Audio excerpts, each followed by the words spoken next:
अस्सलाम वालेकुम, मैं हूं सैयद ज़ीशान अजीज़। पाकिस्तान दुनिया में सबसे महंगा पेट्रोल डीजल बेचने वाला मुल्क बन गया है। पाकिस्तान में एक्चुअली इसकी कीमत क्या होनी चाहिए मैं आपके सामने रख देता हूं। बैनुल अक़वामी अगर हम प्राइसेस को देखें तो उस हिसाब से जो पेट्रोल की कीमत है वो 245.95 रुपये जाकर बनती है, अगर हम इंटरनेशनल मार्केट के हिसाब से देखें। अब उसमें पाकिस्तान के अंदर जो पेट्रोल लाया जाता है उसमें कस्टम ड्यूटी भी उसके ऊपर ऐड की जाती है और वो कोई तकरीबन 24 रुपये उसके ऊपर ऐड हो जाती है 245 के ऊपर। अब उसमें 24 रुपए आप ऐड कर लें, फिर उसके बाद इसके अंदर कुछ रेगुलेटरी अथॉरिटीज़ हैं, उनकी कीमत भी इसमें 25 रुपये जो है वो फी पैसे ऐड कर दी जाती है और फिर उसके बाद इसकी जो टोटल कीमत जाकर बनती है वो 271.27 रुपये जाकर बनती है।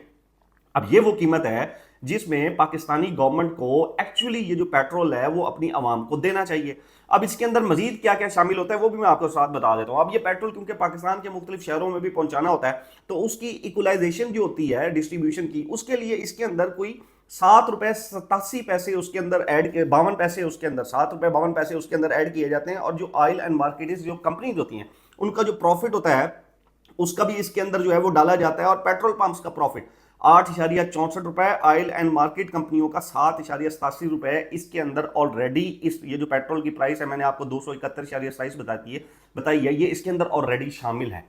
अब गवर्नमेंट ने इसके अंदर क्या किया है कि गवर्नमेंट ने इसके अंदर पेट्रोलियम लेवी वो पहले 80 रुपए जो चल रही थी उसको अब 160 रुपए के ऊपर लेकर चले गए और ये पेट्रोल और डीजल बम इन्होंने अवाम के ऊपर गिरा दिया है।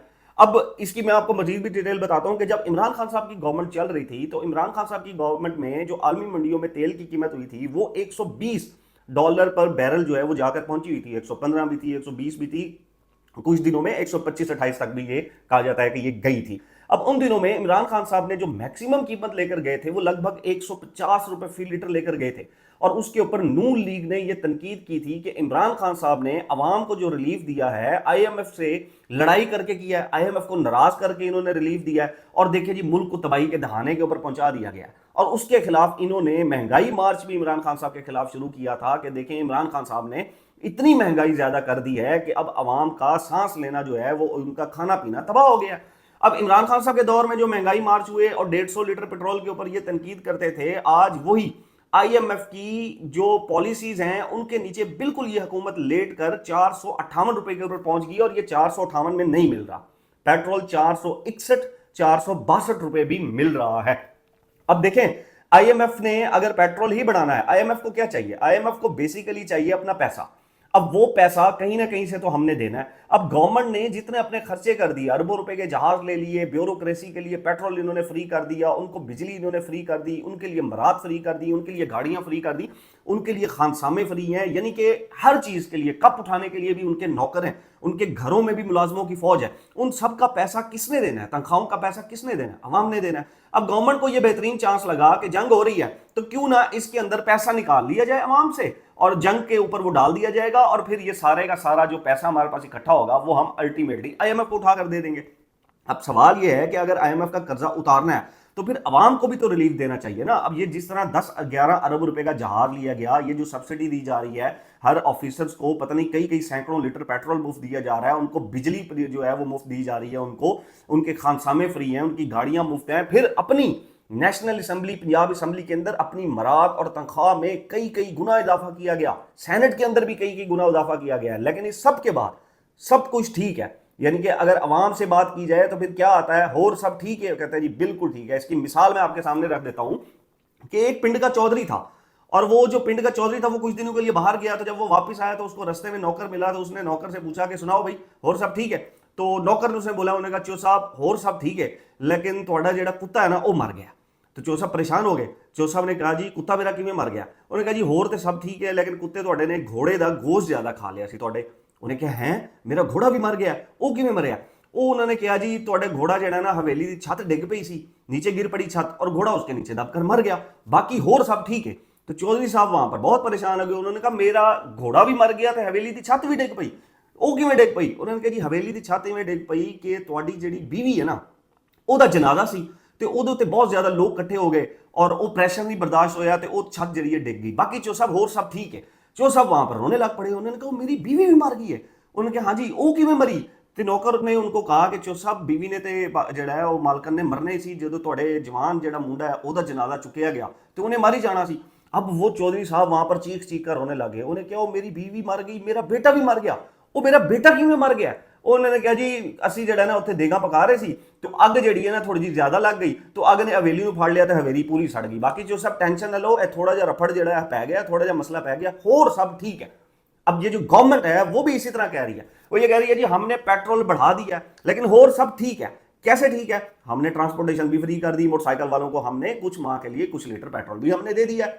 अब साथ में अवाम मुझसे पूछती है जी आटा महंगा हो गया, चीनी महंगी हो गया। गवर्नमेंट कहती है देखो हम आपको सब्सिडी दे रहे हैं ना, वो भूल जाओ कि पहले कितना का था, लेकिन अब आपको आटा कम से कम मिल तो रहा है ना, बाकी तो सब ठीक है। एवं परेशान हो रहे हो। अवाम फिर गवर्नमेंट से सवाल करती है बिजली के बिल, सोलर, हर चीज महंगी, डबल ट्रिपल प्राइस हो गई है। अब गवर्नमेंट उसके ऊपर कहती है कि परेशान मत हो, मुल्क जो है वो नाजुक मोड़ से गुजर रहा है और इंशाल्लाह हम तरक्की की राह के ऊपर चल पड़े हैं और हम पता नहीं कितनी स्पीड से तरक्की करेंगे, बाकी और सब ठीक है।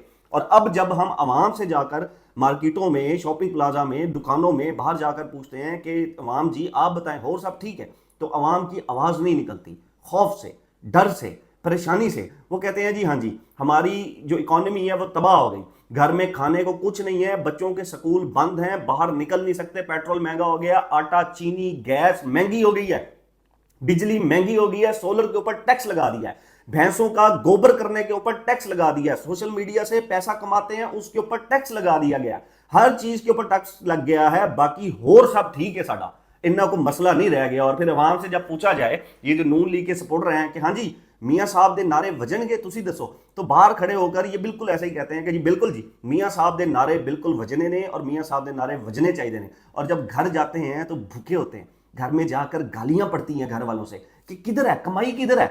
अब वो आगे से जवाब देता है जी कमाई जो है वो बिलों में चली गई, कमाई अब पेट्रोल में चली गई, कमाई आटे चीनी की डबल ट्रिपल प्राइसेस में चली गई, जो सोलर लगवाया था अपने पैसों से उसके ऊपर भी कमाई चली गई और अब उसके ऊपर भी टैक्स देना पड़ रहा है। वो जो भैंस बाहर दूध के लिए रखी हुई है अब 30 रुपए उसका भी देना पड़ेगा, वो जो थोड़े से पैसे सोशल मीडिया से कमाना शुरू किए थे उसका भी टैक्स देना पड़ेगा। लेकिन होर सब ठीक है, मियाँ साहब दे नारे वजने चाहिए ने, पेट्रोल भावें 1000 दा हो जाए लेकिन वोट जो है वो मियाँ साहब दा ही असी देना है।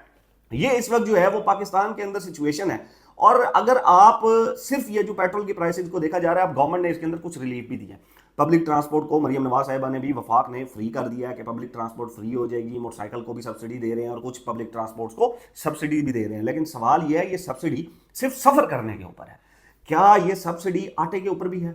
क्योंकि पेट्रोल डीजल बढ़ा है, आटा महंगा हो जाएगा, चीनी महंगी हो जाएगी, दालें महंगी हो जाएंगी, बिजली आपकी महंगी हो जाएगी, हर चीज, गंदुम आपकी महंगी हो जाएगी। अब दाल लेने जाएंगे वो महंगा हो जाएगा, साबुन लेने जाएंगे वो महंगा हो जाएगा, माचिस लेने जाएंगे वो महंगा हो जाएगा, एक एक चीज महंगी हो जाएगी आपकी। लेकिन रिलीफ आपको किसके ऊपर दिया गया है?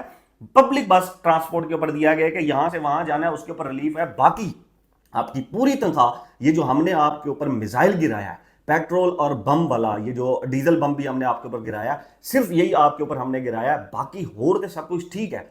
तो ये इस वक्त जो है वो सिचुएशन चल रही है और पाकिस्तान के अंदर इस वक्त जो इकोनॉमी है और इस वक्त जो हालात हैं वो खराब होते जा रहे हैं। लोग इस वक्त अवाम बाहर, अगर आप बाहर निकलें तो चीख रहे हैं और मैं उन सहाफ़ियों का इंतजार कर रहा हूँ, असमा शिराजी साहिबा का मैं इंतजार कर रहा हूँ और सहाफ़ियों का मैं इंतजार कर रहा हूँ जो इतवार बाजारों में जाकर आकर बताते थे कि लोग गवर्नमेंट को कितनी गालियां निकाल रहे हैं।